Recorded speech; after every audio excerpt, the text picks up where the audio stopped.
Welcome into the Irish NFL show. We are going to preview the NFC South today. Colin Cronin, Brian O'Leary, Marcus, Aloysius, Cockerell. How are we doing, boys? Hope everyone's doing well. Presented by Cassidy Travel, Ireland's #1 travel agency. You can search Cassidy Travel online to get the best NFL deals in terms of travel into the States. You can also get a tailored deal by contacting Cassidy Travel. Tell them Brian sent you from the Irish NFL show. Colum's got a Reggie Bush shirt in the back. Column, NFC South preview. Who are we starting off with?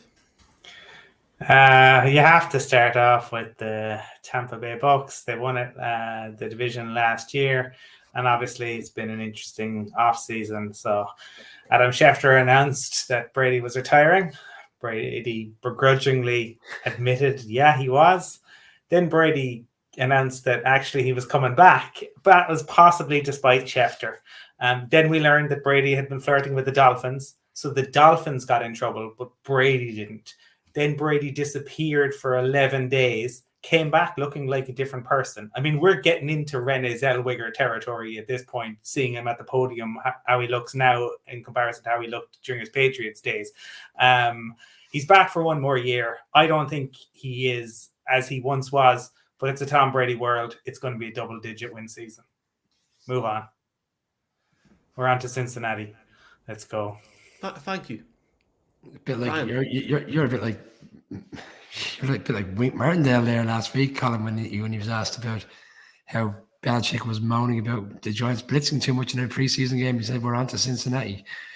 Yeah, okay. Brady, yeah, for all the struggles last year, he threw for just short of 3,000 yards and he threw for 46 touchdowns. And people are saying he had a season which he was dropping off and had that miraculous comeback in the playoffs. And if it wasn't for Todd Bowles and a blown coverage in the secondary, potentially they could have won that game because the Rams looked like they were on their legs, and we could be talking about Brady in 2 Super Bowls. They've done it. It's been a dramatic offseason for the Bucs. I mean, we see the combine, the head coach is there. He's talking real positively about what the plans for the season with Brady retired. Then Brady's back. The head coach is gone. Todd Bowles is the new head coach. They brought in some nice players, on offense to support Brady because he was starting to feel that he wasn't getting the players in which he needed. So they got into Atlanta, albeit Julio Jones wasn't in Atlanta anymore. They got into him. They got Gage, who's been really strong. And then the offensive line goes a bit kaput because Ryan Jensen is out for the season, and then they've had another one, and then they make a few trades. Shaq Mason, I believe, has come over from the Patriots, who's on his day is a good offensive line guy. Defensively, things have changed as well. Whitehead safety's gone to the Jets, but Bunting Murphy was injured for a large part of last season. By the time he came back, he didn't really get going. So there's been a few things that have just not gone right for them, but yet there they were in the divisional round. So one player on offense I'm really keen to see because we keep talking about Brady and the yards and all the players he has available to him. Godwin's come back from the season-ending injury last year, and it's great to have him back because they have such a great connection. The running game, they're saying that's playoff Lenny, but he doesn't do it during the season. But they've got a really exciting guy in from Arizona in third round. We spoke about a few weeks ago. We were saying what player to look out for from a rookie standpoint.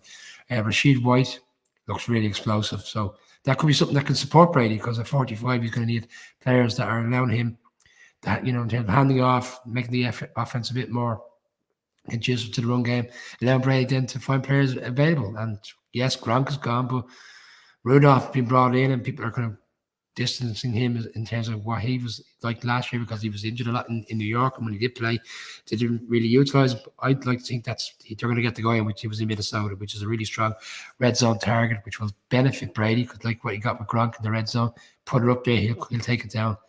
The Bucs, I'll tell you, the Bucs are winning this division. Like the Bucs have a really strong chance to go back to the Super Bowl. We can argue the toss about Brady taking his sabbatical for 10 days, or he took his 40-day sabbatical. He's still the best quarterback of all time. And if anybody can make this team work this year with a new head coach and allow the head coach to gently ease his way back into being a head coach again, because I felt he was badly treated in New York, having done a 10-6 year to be washed aside 12 months later. Look, Brady and Bowles and the offensive coordinator seem to have always had a great connection. And there was a lot of talk that Brady didn't get on with the head coach. So it'd be interesting to see how things go now. But for me, serious contenders for the Super Bowl this year. Well, it goes to the strength of the division, as you allude to.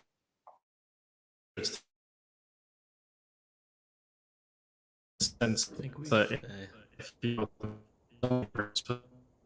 in terms of your playoff opportunities. I think we've lost Mark. I think Mark has been left, and Mark is back. And Mark, I'm people listening back. to the podcast, I have a new rule. I'm not editing this, so I think Tom Brady left you speechless. Do you want to start a game with the Bucs? Brady's back and Mark's back. I was going to say, Michael, it was strategic because what I was trying to depict through interpretive dance and interpretive artwork there was Brady's absence and brief retirement, coinciding with my own retirement and retirement from this particular show for a brief period of time, just with that pause for the podcast. So sorry about that, Michael. But my point about this is very simple. Was it Oscar Wilde in The Importance of Being Earnest? Lady Bracknell said to lose one parent should be considered could be considered misfortunate or unfortunate. To lose two should be considered downright careless. That could apply to the Tampa Bay Buccaneers because to lose one Pro Bowl interior lineman could be considered unfortunate. To lose three, like they have, Jensen to injury, Kappa in free agency to the Bengals, and Ali Marpet, obviously, who retired and stayed retired, unlike Brady, means that offensive line, which has been such a strength for them during the 2 years of Brady's tenure there, is a real question mark, especially up the middle. What is it? That's the old adage of how you get to Brady, how you get to any quarterback in the league, how you put them off their game. Pressure up the middle, pressure up the middle, pressure up the middle. Well, he's not going to have that safety net, and that could be a fundamental challenge and a fundamental weakness. Because let's face it, in their Super Bowl winning year, the Bucs defense surprised a number of people. Murphy Bunting got a couple of interceptions in the postseason, as we alluded to. Devin White was absolutely on fire, had an amazing season overall, and his combination with Levante David really hit the heights. It's fair to say the defense didn't hit the same heights last year. They didn't have the pressure from the front that they did during the playoffs, and especially in the Chiefs Super Bowl win last year. They relied on their offense. They relied on the Mercurial and Antonio Brown before he had a strop against the Jets. They relied on Mike Evans. And yes, they relied on Tom Brady because coming back from 27-3 against the Rams and in many other games, they got there. But when that offense didn't work, and of course, 9-zip, they lost to the Saints. They were absolutely outclassed by the Saints and defensively flummoxed that offense on multiple occasions. Their defense couldn't save them. They still need to put points up on the board. So the one saving grace, or the one kind of knight in shining armor, I would say, for the rest of the teams in this division would be that question mark over the offensive line and whether you can get to now a 45-year-old man and drive him into the dirt. That's going to be the question. And if they can get the pressure or one injury, and this team is very different. We'll get onto it in the other teams, but imagine this Buccaneers team with Kyle Trask rather than Tom Brady. The drop-off is unbelievable. So that's the $64 million question ahead. Yeah, it's an interesting thing about the line. Tristan Wirfs is the best right tackle in the league. Donovan Smith is good enough to hold on the left side. They've re-signed Ryan Jensen, and they've nicked your guy Shaq Mason, Mark, as well. Let's be very frank here. Bruce Arians gone. Todd Bowles in. 1. Tom Brady retires and comes back after 40 days, 40 nights. 2. Ali Marpet retires. 3. Alex Kappa free agency. 4. Tom Brady pisses off for over 2.5 weeks for personal issues, or he went on holiday. 5. It's similar to what I would say about the situation in New England. I just feel like, if this was any other team with any other quarterback, there would be so much more analysis and so many more hard-hitting questions, but everyone seems to give Tom a free ride because of what he's done in the league, and that's a fair point, and his age. This is the last year of relevance for the Bucs for a long time unless they go after a quarterback or bring in a backup. Frankly, they should bring in a free agent in a couple of weeks at the time of recording in Jimmy Garoppolo and have him set as QB2 and bring him in next year for the crack and let him work with Tom. I'm bored of it now with Tom Brady, to be honest with you, and he's done it all. He's the best quarterback ever. He finally got it out of me. I remain to be convinced in terms of what they can achieve this season. I'm not sold on the Bucs winning this division, and frankly, am I fully sold on how invested Tom Brady is this season? No, I'm not. I watched a press conference yesterday and the man looked like he wanted to be home watching HBO. And that's just the truth. And if that is the truth, it's sad. And I can't wait to hear him on Fox for the next 30 years. And I can't wait for Brian to complain about Tom Brady in the way he's complained about Mr. I genuinely don't see what the issue is from going off for 10 days. What's the problem? Like, what is the problem? I know. I'm not saying. Brian. No, I mean, Brian. Nobody else in the league disappeared for 10 days. Come on, like I mean, look, it's Tom Brady, and we all agree, but no one else in the league just took off for 10 days. James Palmer said it on our show, on the recording, that it was strange that, like, you know, it wasn't being talked about. It is unusual. It is different. It is Tom Brady. The Bucs will still win double digits. You said strange for the season as well. You said strange. Well, I'll go Strahan, because Michael Strahan didn't turn up for training camp, didn't turn up for preseason games, rocked up 3 days before week 1 in the 2007 season, played on the Sunday for the Giants, sacked Romo a couple of times. They lost the game, and they went on to win the Super Bowl that year. Michael Strahan was in 46. Tom Brady has won. We had a good chat with James. We had a good laugh with James Palmer. We compared it to when you get a new job and you build up a relationship with your bosses and they trust you and they allow you to work from home every day because they know you're going to do the job. And they know, for Brady, like Roy Keane, for example, back in the day, Paul McGrath back in the day, Paul, don't turn up for training. Just turn up on Sunday because we know you can do the business on Sunday. And ultimately, I guarantee you, Tom Brady will still do the business for him this year. You said it as well, Colin, 2 years ago. It didn't matter that he was in a new team, new system, no off season. He still went and won the Super Bowl. I'm agreeing with you. He'll still go do it, but it is absolutely strange that he does disappear for 10 days. But it's Tom Brady. It won't matter. Anything could happen. Look, after the nuclear holocaust, there will be cockroaches, Keith Richards, and Tom Brady throwing touchdown passes. Just very quickly, a couple of very, very quick points. And Mark, you've got a point as well. We'll probably see Gronkowski this side of Halloween, or maybe before Christmas he'll rock in. But one thing I will say is this: we are coming close, and I hope we see it. I hope we see it before he walks away. And Columns mentioned that I hope to God we see the moment that Brady realizes he can't do it anymore, because I seen that in his eyes the other day in his press conference. I really did, lads. Well, I think we saw it. I can't wait to watch Kyle Trask for the Bucs return to relevancy next season. I mean, bring it on. You might want to watch that after 21 seasons of the greatest quarterback in the entire NFL history. But one thing is, Brian brings up Paul McGrath, and I always knew Paul was a big fan of the avocado ice cream as well when he was taking the time off at Man United back in the day. But the other thing I will say is, because your love of Tom Brady is so complete, Michael, you're going to love this. Obviously, this season, if he stays healthy during the season, if he racks up the double-digit wins like Colin predicts in relation to it, he will become the first player in the entire history of the 100-odd years of the NFL to get over 100,000 total yards. And very interestingly for me, he will, if he gets the double-digit wins, be the only player that has, if you took all of his losses from his wins, would still have more wins than any quarterback in the entire history of the NFL. That's the class. That's the kind of differentiation we're talking about in relation to it. And yeah, he does get a bit of an easy ride from the media in terms of questions that they don't want to ask, because they don't want to impact it in terms of their access. No different to what Montana used to have, Manning used to have. You know, the list goes on. The top one or two quarterbacks will always have that special relationship. I could allude, and we'll get onto our NFC North in due course, that Aaron Rodgers gets an easier time from the media than he should, given some of the statements and things he comes out with. But that's for our next preview, I know. Let's talk about the Saints. Column Saints have a new head coach. We had Mickey Loomis on in the off-season.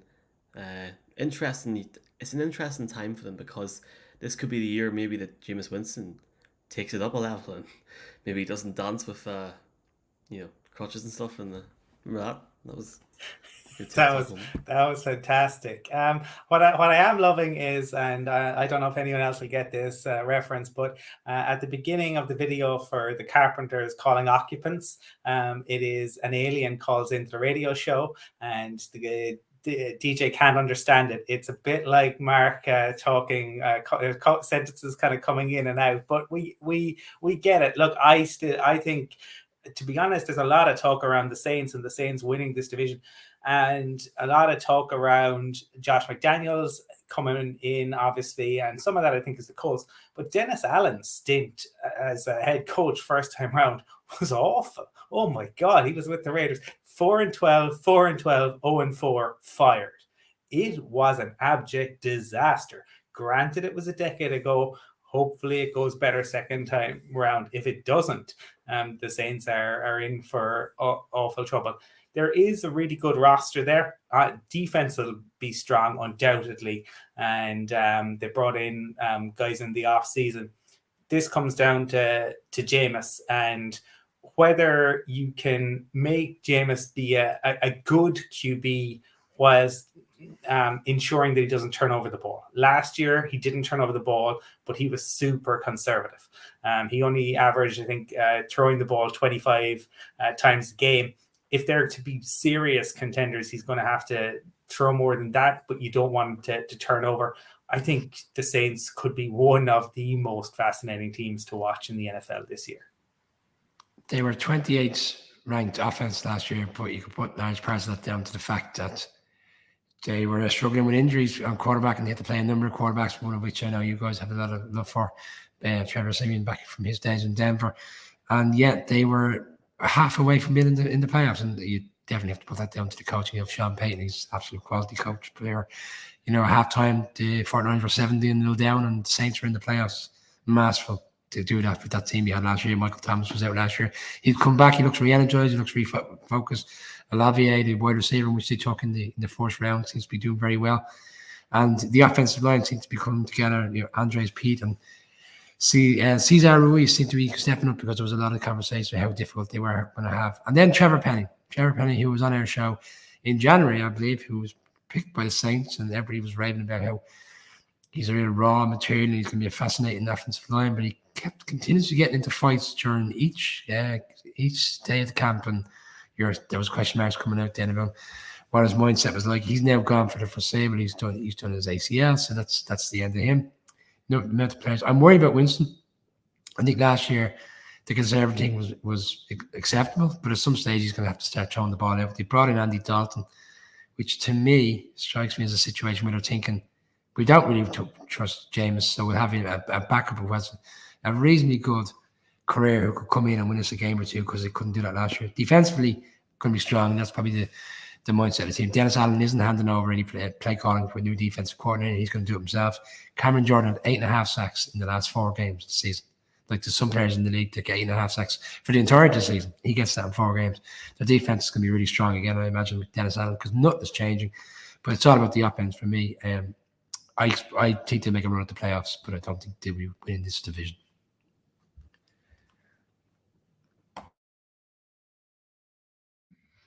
Mark, have you anything to add on the New Orleans Saints? Yeah, I was going to say it's easy to forget it and miss it, because almost Sean Payton's exited quietly in some respects going through the offseason, something we haven't had a chance to necessarily talk about in great length, but it's worth noting it going into this season. What Sean Payton has done in New Orleans generally, in terms of for the city, but also for that team, is unquestionably an amazing fit.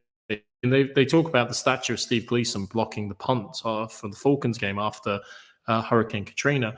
But realistically, Sean Payton and Drew Brees, in many respects, were the twin pillars that lifted that city up. And it's a kind of an image of how sport can uplift a moment and transcend just pure sporting achievements in relation to it. And the ambassadorship that he and Brees in particular gave to that city, gave to that state during the last decade or so has been immense. Now what's happened? They've lost Brees last year. This year, they lose Sean Payton after probably the best coaching job of his entire career.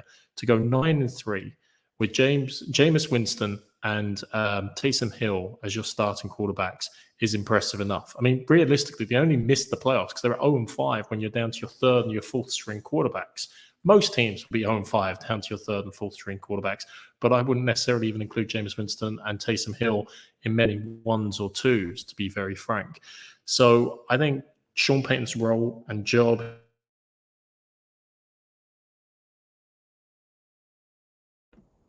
think we've lost Mark. Mark, are you still there? Michael, why don't you give us your take I'm on going to the give my Saints? pick, and I'm going to take Mark out, and we'll bring him back on if he does pop in. Just give us a wee wave, Mark. Yeah, so folks, I'm really intrigued to see the Saints this year. Like, they have really reworked their receiver room. You got Michael Thomas back in after numerous injuries last year. I'm really excited to see what Chris Olave can do in the first round. You know, like first round draft pick, a lot of speed, and they've got one of the best running backs, if not the best running back on his day in the NFL, in Alvin Kamara. In the NFC East preview column was talking about the situation and the faucet Jerry Jones has on Ezekiel Elliott. I mean, Jesus Christ, Alvin Kamara is unbelievable. If you can get that tandem between Jameis and Alvin and that wide receiver core, they've got a serious chance of progressing well this season, especially in a division where you've got the Carolina Panthers and the Atlanta Falcons 4 times a year. Mark has dropped off. I'm sure he's going to come back in at some point. I'll bring him back in if he does. Trevor Penning, I was concerned that he would not be maybe ready to start in this league, and he is now out for the foreseeable future due to a toe injury, a toe turf, I think it is. And it's intriguing to see what's going to happen to this defense. You know, well, first off, Peter Werner's a real standout linebacker for me, but how do you actually manage and mix together Marcus May and Tyrann Mathieu? How does Dennis Allen get the best out of both those players? Tyrann Mathieu comes home. It's just really, really intriguing to see what they're going to do. There's so many ifs. That's the only problem. They could be a real dark horse contender with James as a quarterback. There are holes on the offense, and there are a few holes in the defense. I'm not going to lie. Like it's sort of concerning a wee bit. But I like the way this team is. I like how confident Jameis is, and I like the way that they're not approaching the season where they're thinking, we're screwed here. They're in a division where, quite frankly, the Bucs this season are going to, in my opinion, lose more games than they did last season. And that could be for a number of factors. That could be losing defensive weapons. It could be Brady going down in his years. We just don't know yet. So I think the Saints have got as good a chance as any to win this division this year. Certainly more than the Panthers and the Falcons, though, as the Saints of the Bucs. But I'm definitely intrigued. They'll make a playoff run because the NFC in comparison to the AFC is really not great at all. And that's why the Saints will probably minimum make a wild card. I know, Brian, you've got a point to make. Mark, do you want to just finish off what you were going to say about the Saints now that you've joined us again? Yeah, well, I would like to thank my internet provider. I was going to say Saints minus Sean Payton equals massive decline. I think it's very interesting that Alvin Kamara, who for a long time was discussed as someone who would be suspended for the first 4 games of the season because of an incident in Las Vegas last February. At the time of recording, it looks like the league are going to let that one passes by. They're not going to take any actions, which is crucial for the Saints to have him playing, as you've touched on, Michael, such a key player in that offense. If he was to go down or he was to be suspended for a number of games, would be very difficult for them because I can't recall who the running back is. They brought him back. He had a great Mark Ingram. So Mark Ingram came back. But again, he's at the back end of his career, and once he had a great career with the Saints initially, and he did well when he came back in. Realistically, he's not going to be the answer for them. So it's key. Kamara's the key to that offense. Okay. Carolina next, yeah. I mean, it's a toss-up between the two, let's be honest. Oh, God, here we go. Baker Mayfield, Christian McCaffrey column. You know what? I'm just going to sum mine up very quick. If Christian McCaffrey plays all 18 games this season, I'm buying everybody in this live arena here dinner. And they're not going to make the playoffs. I do think it's intriguing about Baker Mayfield column potentially getting back to the 2020 level with Cleveland. He's banged up from his time in Cleveland. He may need time to adjust. But if they give him that time, who knows what can happen next year for me. I just don't see them as a contender in this division. The Panthers are the most consistent team in the NFL, believe it or not. Because in 2019, 2020, and 2021, they won 5 games in each season. 5, 5, and 5. I think that is the model of consistency. Not what you want, though, and not what you want when you've the second richest owner in the league. I don't have much time for Matt Rule. I think I've kind of made that obvious on the show. I think he struggles with the transition from college to the NFL. He's not Urban Meyer, but I think he struggles. I do like the Baker Mayfield trade. I think if I was the Washington Commanders and I saw how that played out, I would be feeling, oh dear. I think it's good news for DJ Moore and Robbie Anderson. But Christian McCaffrey, that is the issue. Michael D talked about the injury. Can he stay fit? I think that they will or should win more than 5 games this year. So they upward trajectory. But I don't know if Matt Rule will be in situ next year. I really doubt it. 555. I've loved the number 5. Sure, Kayvon wears 5, doesn't he, Michael? He bought that jersey. But they lost their best pass rusher, Hassan Reddick. He's gone to the Eagles. We discussed that earlier on. That's a huge loss. Brian Bourne has to step in, have a really strong season. And Jeremy Chin has to have a really good season. Defensively, he started off really well last year. And for large parts of the season, it looked like they were going in the right direction. They started early. Defense, even in the games we're losing, defense was still remaining very strong. Another interesting player you didn't mention there, Colin, and wide receiver Terrace Mitchell Jr. coming to a second year. There was a lot expected of him last year. It didn't really materialise, but you put that down to the quarterback. Ben McAdoo, the new offensive coordinator, and despite his troubles as a head coach at the Giants, first year he was very strong, brought the Giants to a 10-6 record in the playoff. And for the year, the reason why he got the job was because he was so successful with an experienced quarterback in terms of prolonging Eli Manning's career in terms of being productive on the field. That's where you need to get out Baker Mayfield, because Baker Mayfield, you're talking about Christian McCaffrey and injuries. Baker Mayfield has injuries, and to be honest, I think you're talking about airing your views on Matt Rule. I think everybody knows how I feel about Baker Mayfield. Christian McCaffrey, to the last 33 games, he has missed 23 of them. He's only played 10 games in the course of 3 or 4 seasons. So for Michael to say that he's going to, we're all getting free dinners, because Michael knows there's not a chance of that, happening in terms of Christian McCaffrey playing 18 games this season. That's unfortunately where that team we'll lies. Have it in Strabane. You have to drive up. We'll have it in Strabane, up to Strabane, drive up to Strabane. I paid €38 last Wednesday night for a steak medium to well, €38. I wonder what Strabane charges for a steak. Imagine it wouldn't be at those prices.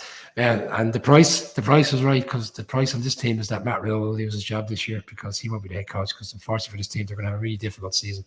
And in fact, the team we're going to talk about next, I think, will have an actually better season than the Carolina Panthers. Mark, more interesting than Matt Rule, 34 sterling for a fillet steak in the north. Great. I've learned more about the price of steak than I ever wanted to know, guys. So thanks for that. I was just going to say, Christian McCaffrey, in a very sad way, is the salient lesson in why people don't pay running backs anymore. He got the second contract. He got the big money, which he didn't get, obviously, under his rookie deal necessarily. And yet people keep saying, well, don't pay running backs. It's become the most devalued position in the NFL. They're fungible. You can find plenty to replace. And yes, there are some great talents, but generally they're great talents on rookie deals still, or when you give them the big second contract. Zeke Elliott, for example, Christian McCaffrey, the production falls off a cliff. And I feel very sad about it, because actually Christian McCaffrey, or Run CMC, as I like to refer to him, is one of my favorite players in the NFL. I think he's dynamic. He's interesting. He added a whole new layer to that Panthers side when he broke onto the scene. And naturally, they wanted to build around him. I mean, they weren't going to build around Sam Darnold. I mean, how ironic is this? We're talking about the competition between Geno Smith and Drew Lock up in Seattle on a recent review of that division. And you should be excited about the Carolina Panthers quarterback competition. It's between the first and the third picks of the 2018 draft, the top 2 quarterbacks that are off the table. And yet nobody believes in Sam Darnold anymore. And there are very few people that truly believe in Baker Mayfield. And Brian O'Leary certainly isn't one of them. And that's, again, where this comes to its fundamental flaw. The Panthers have a decent defense. Granted, they fell off the cliff towards the second half of last season, but they were good to begin with. They have talent across their offensive structure if people can stay healthy, and CMC is a critical part of that. But do you really feel confident in the 2 key decision makers the most? Matt Rule being one, and Baker Mayfield being no. Certainly from the guys' comments, the answer to that question is a resounding no. And I'd have to echo that viewpoint as well. Let's go Atlanta. Colin, I'm pretty blank with what to say right now. I think Arthur Blank has been as well. He went after Deshaun Watson, didn't get him. Has Marcus Mariota as a starting quarterback and has an interesting rookie in Desmond Ridder. Drake London comes in, second season for Cal Pitts. Are they in the pits in Atlanta? Because our guy, D-Led, does not seem happy going by his Twitter account. Yeah, you'd have to say didn't exactly treat Matt Ryan very well at the end.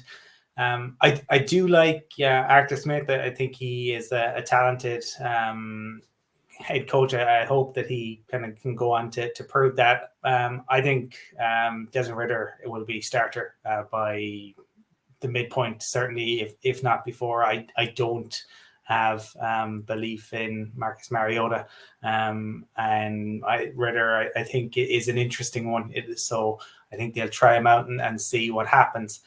It is a transition. The day Calvin Ridley and Julio not there, but they do have Kyle Pitts, they have Drake London, and they have Patterson, who was kind of the breakout player last year. The issue, I think, is probably in the trenches for them. And I think that's where they're going to have real issues, both on the offensive line and the defensive line.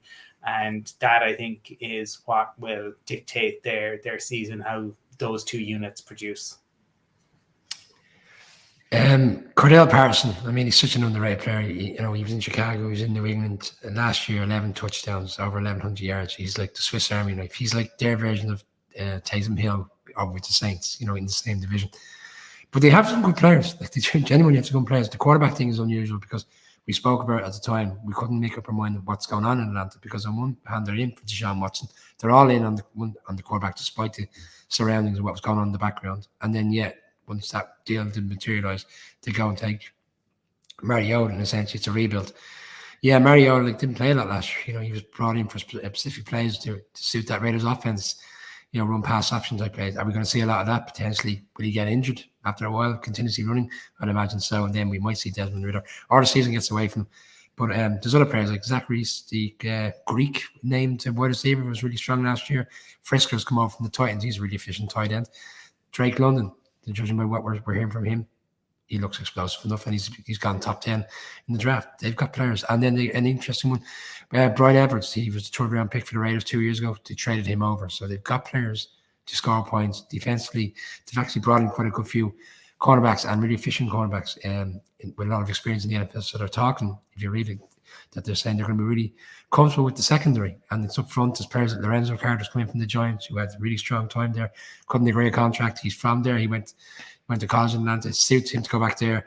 Grady Jarrett, they have players. I don't think it's as bad as people make out. I think we're going to see some surprises from this team. I'm going to be really quick, Michael. I think Brian's right. They have brought in, reinforcements of wide receiver and cornerback. But the problem is, Colum's also right. They haven't, in my opinion, done enough to shore up that D-line and that O-line sufficiently. So the wide receiver is going to be relevant because the quarterback isn't going to get the time to get it out to them, and the D-line's not going to get enough pressure, and cornerbacks can't cover forever. There's a lot of weaknesses in this team, I would say, but the lines are the biggest fundamental challenge. If I'm being brutally honest, I know D-Led isn't very happy over at the Atlanta Journal-Constitution, but the high point for Atlanta Falcons of the 2022 season was a brief moment at late February when it looked like that the starting quarterbacks they were going to face in their division were going to be Taysom Hill, Kyle Trask, and Sam Darnold. That disappeared. That lovely dream, that lovely image disappeared. And then they have Calvin Ridley suspended for the year for gambling as well, which obviously adds insult to injury. So one of their most talented players locked out effectively for that. So that's the reality. That could be the high point of their entire season. It's a rebuild year. They need almost a bad year to get a pick. I mean, Matt Ryan was the third pick for them in 2008 when they came back after the horrible dogfighting scandal, Michael Vick. That's almost what they need. They need a high pick, go back to the well on the quarterback, and rebuild the franchise again. I think the way that Matt Ryan was treated was an absolute disgrace. There were a number of occasions last year when Matt Ryan took that team from a defeat to either a victory on 7 occasions or close on a number of occasions. And if Marcus Mariota was in that situation last year, they wouldn't have got 7 wins. There is obviously numerous positives that were mentioned there and by everyone. Drake London. I really like Desmond Ridder in the preseason so far. But the reality is they may have one of the best corners in the league in AJ Terrell. They're not going to be able to get near or more than 7 wins this year. It's not going to happen. They haven't. It's hard to see where their wins are going to come. They'll be fun on both sides of the ball, offense, defense, but it's not going to happen this year. And quite frankly, they almost deserve it because Matt Ryan should have been able to walk off into the sunset when he wanted in that city, and it's very, very disappointing. Okay, so picks for the NFC South. Colin, who have you got? Bucs, Saints, Panthers, Falcons. Bucs to win division, Saints to finish second, Falcons to finish third, and the Panthers to finish at the bottom of the division. Mark, who have you got? This used to be the division Michael, where people went from worst to first. Not this year. This is exactly the same as last year. Bucs, Saints, Panthers, Falcons for me as well. I'm glad we got that one out at the end there. And I have got the Saints winning the NFC South, the Bucs finishing second, close enough. I've got the Falcons finishing third, and the Panthers finishing fourth, with both teams and the two collectives quite close to each other. But I do think this is the year that the Saints win the NFC South again in some situations. Right, that's it for our NFC South preview. You can check out all of our previews on YouTube. Big thanks to Cassidy Travel. Search Cassidy Travel for NFL trips across across the US, and also contact him for your own personalized trips. Check out the NFL Game Pass link in the description below. Over 270 non-blackout games in Ireland and the UK. Big season ahead of us. If you're listening to the podcast, please give us a review and add a comment. Like, share, subscribe YouTube. Really appreciate it. And we'll be back for our final NFC preview in a bit. Cheers.